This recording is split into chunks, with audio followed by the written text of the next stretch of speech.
General McCasland had previously run the research lab at Wright-Patterson Air Force Base, and conspiracy theorists have long said that the base was home to debris from a UFO crash in Roswell, New Mexico.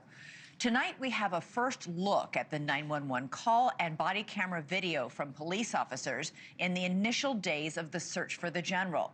It doesn't explain why McCasland went missing, but it does offer previously undisclosed information about what might have happened. It all starts February 27th, when McCasland's wife, Susan Wilkerson, calls police to report him missing. My husband is missing. Okay. And it's been about 3 hours, and I have some indication that he must have planned not to be found. He's left his phone. He changed his clothes into I don't know what. I think he's on foot. All of our cars and bicycles are in the garage. Has he been diagnosed with any mental disorders or anything like that? Well, we've been seeing a doc for both physical and mental in terms of anxiety, short-term memory loss, lack of sleep. So when deputies arrive at the McCasland's home, Susan, the wife, tells them that he had also taken pills to help him sleep the night before, and that he was getting ready for a ski trip with friends, but was worried about his health. She describes him as very physically fit with a sharp mind, and she says he would never leave without a trace. Deputies then go and talk to a friend who says he sits on the board of a group called the Kirtland Partnership. This friend had dinner with the general the night before he went missing with members of the Space Force, and that is when something unusual was noticed. We had dinner Thursday evening at Cervantes off of Gibson. Okay. At 6 o'clock with Space Force. And what I noticed, I was shocked this morning when I saw the alert, because what I noticed Thursday evening is he wasn't his usual self. He was kind of spacey and quiet. And you know, that happens with people, so I didn't put anything with it. Does he carry like a security clearance or anything like that? He has a very classified security clearance. He was the head of Air Force Research Lab. To the point, the man's names are in the UFO documents that are fixed to be released. So was General McCasland a man in distress who disappeared during some sort of health crisis, or is this something more?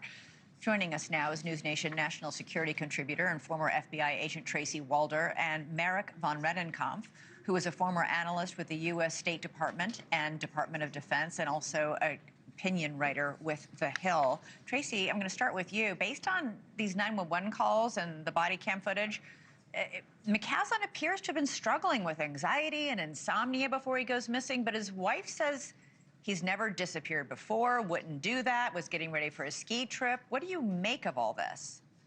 Well, thank you so much for having me, Elizabeth. So a couple things. The more that I listen, obviously, to the call and to the interviews, I am starting to think that medically there may have been an issue. Either this was something that he was coming to terms with and having some difficulty coming to terms without losing his mental faculties. Some of them just maybe starting to fade away a little bit. You mean like dementia, Alzheimer's, something like that?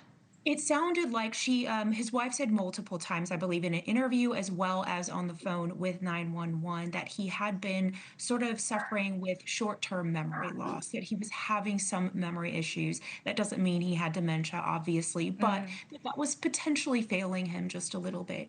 But she also did mention that the night prior, he had taken a medication that I think she had just picked up that evening as well, and that medication the next day, he had said really didn't make him feel like himself at all, that he had felt that he was sort of in a daze. So I'm more and more starting to wonder if this is some kind of a medical issue. It is worth noting, Tracy, before I go to Mark, she's not very emotional. She's not crying. Doesn't appear to be alarmed.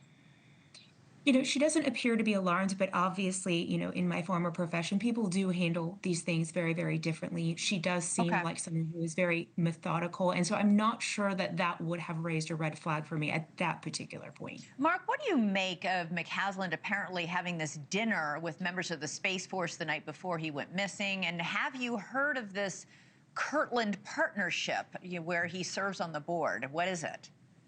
Thanks, Elizabeth. At first glance, first of all, I agree with Tracy's initial kind of reactions and responses here. I don't think a dinner with Space Force, given his background, is out of the norm or unusual. Former two-star general who's the head of Air Force Research Laboratory, which is a really, really significant facility at Wright-Patterson Air Force Base. And this is a brilliant individual, MIT PhDs. Not surprising at all, these individuals will retain connections to former commands or neighboring commands and private industry and the sort. So I don't see anything odd about that.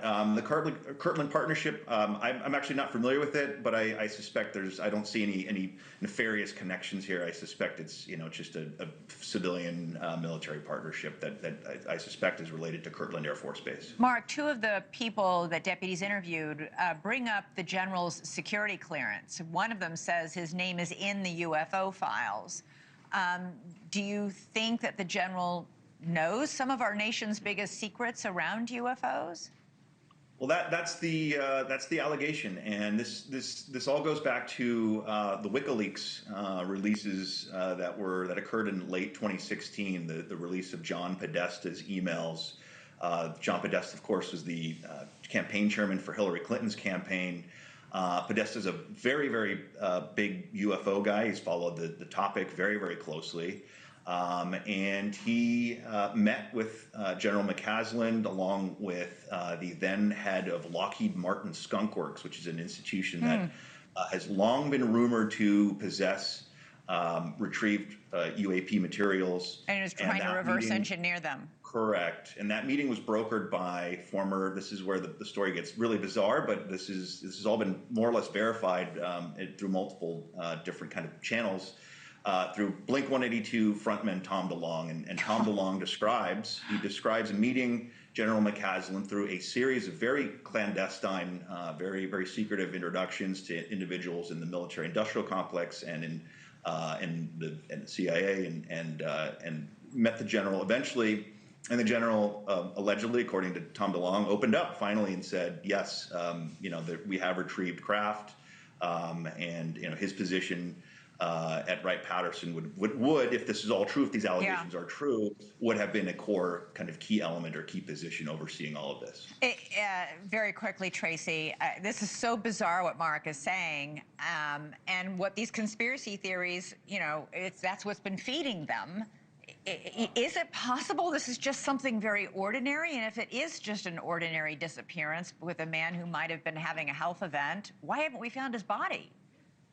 That's a great question, but I do want to say that terrain is very, very unforgiving to the point that drones had to be called off in that search because they were having such a difficult time in terms of trying to locate him. So I think that is a very big reason as to why he may not have been recovered. But I'm really more leaning towards the fact there's always a grain of truth in all of these things, that this was a health event. Okay. All right. Tracy Walder, Mark von Rennenkampf. Very disturbing story. And wow, Mark, those details, pretty incredible. Thank you both for coming on. Appreciate it.